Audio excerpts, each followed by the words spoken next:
Please sit down. And if you would take the Bible on your seat and turn to page 1081, John chapter 10, verse 11.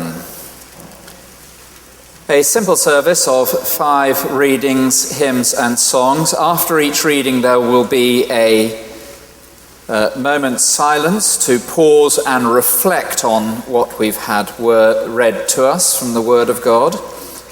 And then we will stand to sing as the musicians strike up. All of us knows the importance of leadership. I've been part of military educational establishments and observed leadership closely here in the city for over 15 years, and in every case the institution comes to reflect the one leading it. We all know the importance of leadership. A lack of leadership is not, as some people so naively believe, liberty. Lack of leadership does not lead to liberty. Lack of leadership leads to anarchy. Everybody follows somebody. You may know Wes and Rose Illingsworth. Wes is not going to sing to us later, thankfully. Rose is going to sing to us later. Wes and Rose have, I think, the coolest CD or record or whatever kind of collection it is in St. Helens, and I've admired it for many years. And an undisclosed number of years ago on my 50th birthday, they put together a compilation album for me.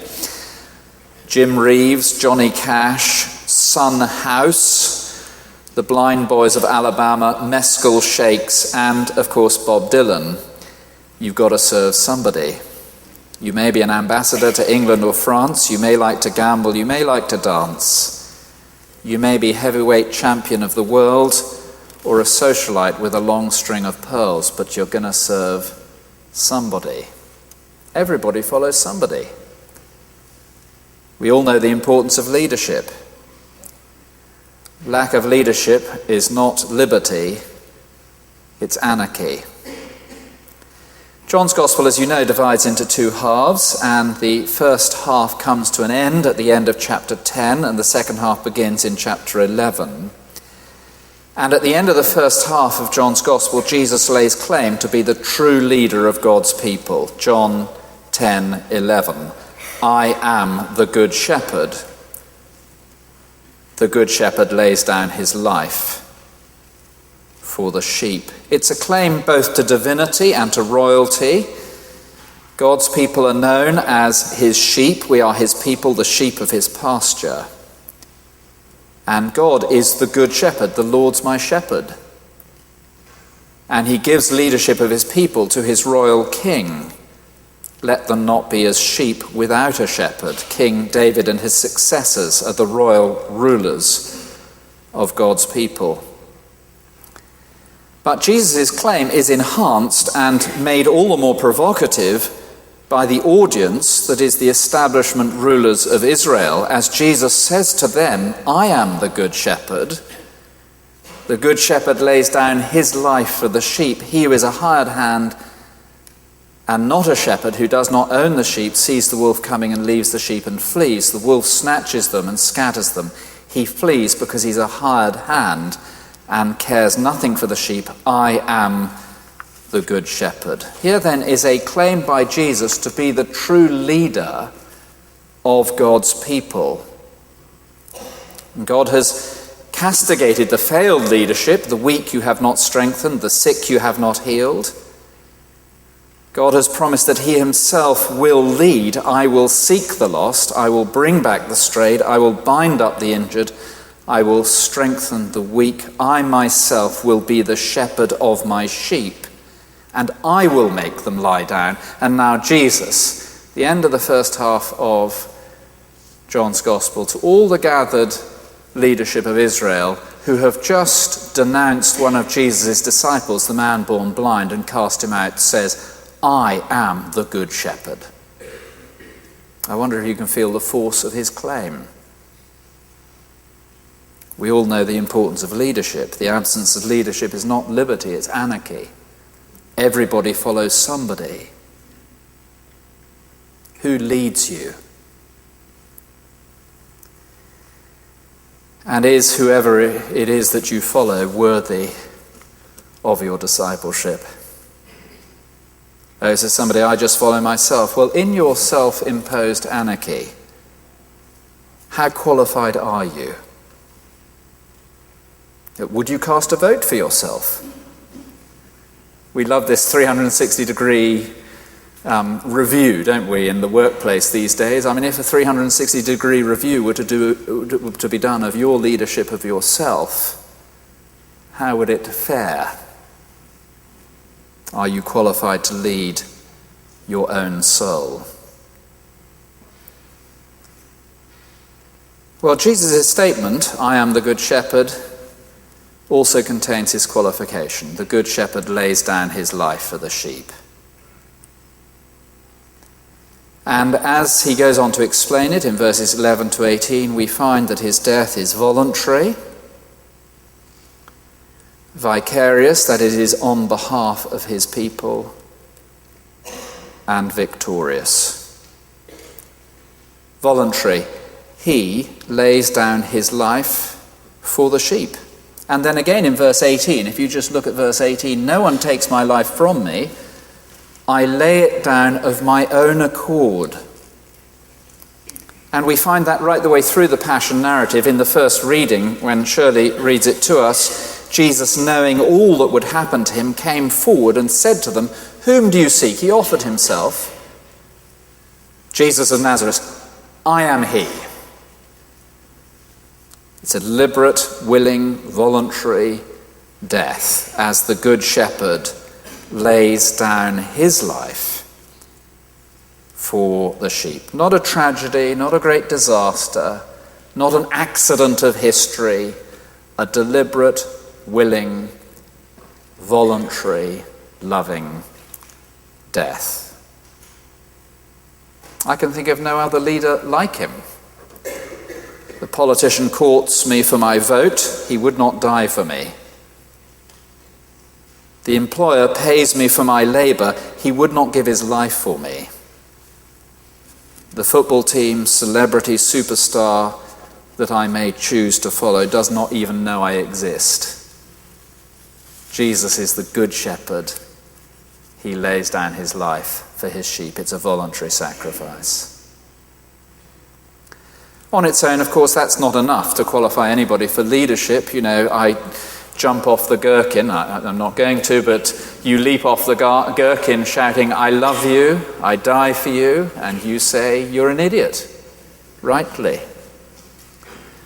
So his death is not simply voluntary, it's also vicarious, which is a word worth knowing what it means if you don't know what it means. It means in the place of. In the place of. As a substitute. And again you see that in our verse, John chapter 10 verse 11. I am the good shepherd. The good shepherd lays down his life for the sheep. A technical word, hyper, a little Greek word meaning on behalf of. The good shepherd lays down his life on behalf of the sheep. Which is then unpacked in the second half of the gospel in the Passion narrative as Jesus goes to his death as a substitute vicariously on behalf of his sheep. And again, this is brought out for us in the first reading. Jesus says, put your sword away, Peter. Shall I not drink the cup that the Father has given to me? And the cup is the cup of God's judgment, God's just indignation, God's wrath at the sin of the whole world. So Jesus goes to his death to drink the cup of God's wrath at the sin of the whole world. Jesus goes to his death voluntarily, vicariously, as a substitute. And it was Caiaphas who had advised that the Jews that it would be expedient that one man should die for, hyper, on behalf of the whole nation. Later, of course, we find, as we listen to the reading, Pilate declaring the innocence of Jesus. I find no guilt in him. I find no guilt in him. I find no guilt in him. Behold the man. And so Jesus goes innocent, guiltless, divine, royal, willing as a substitute to carry God's judgment at our sin. Here is one who can lead us, who loves us, who has stepped out to face the greatest enemy of humanity, death, coming as a result of God's judgment on our human flaws and failures. And here is one who dies as a substitute in our place because he loves us to carry God's judgment at our sin.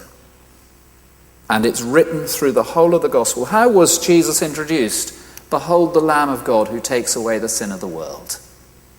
What is the most famous verse in the whole of John's gospel? God so loved the world that he gave his only son. How do we see Jesus on the cross as he cries out, it is finished, it's paid, it's done. It's paid in full, accomplished. What is the manner of Jesus' death? Not one of his bones was broken. Like a true Passover lamb, he goes to his death to carry God's judgment at your sin and mine, at the sin of the world. Joining Sandhurst, every recruit, young officer, is given a copy of a little book, Serve to Lead. It's a profoundly Christian principle, isn't it? Serve to lead. With a foreword by Field Marshal Lord Slim. Here is the ultimate act of service. As Jesus goes to his death on behalf of the world to pay the price of sin. I'd never really grasped this until I think I must have been 1980. At a camp, this time of year, almost exactly this time of year, a chap called Hugh Balfour, who some of you may have come across, stood up and explained the cross. And for the first time, I understood. I already called myself a Christian. For the first time, I really understood that Jesus died on the cross to carry God's judgment at my sin so that he was punished in my place, voluntarily, vicariously, so that all the judgment and anger of God that I deserved has been paid for completely by Jesus on the cross. What a relief. What love.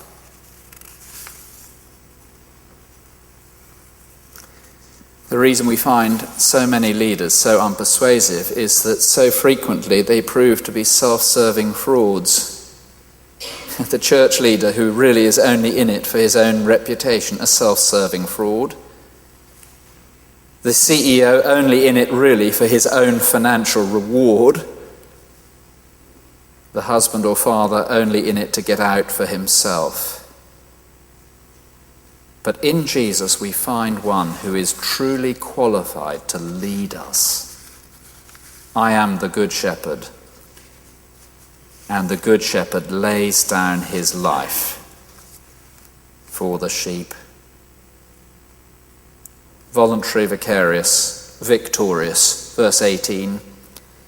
No one takes it from me, but I lay it down of my own accord. I have authority to lay it down, and I have authority to take it up again. Well, this is for Easter Sunday, and I hope we'll be gathering here again on Easter Sunday. But of course, the fact that Jesus rises victorious from the dead demonstrates that he has paid in full God's just judgment at human sin. So Michael, you sitting down here in the front row, commits some heinous crime and is incarcerated rightly and justly in Brixton prison for a decade, horror of horrors. And in 10 years' time, as we see the prison gates flung open, and Michael, you walking out no longer in the prison suit with arrows down the front and all the rest of it, but now a free man, what do we say? Price paid. Justice done. Sentence satisfied.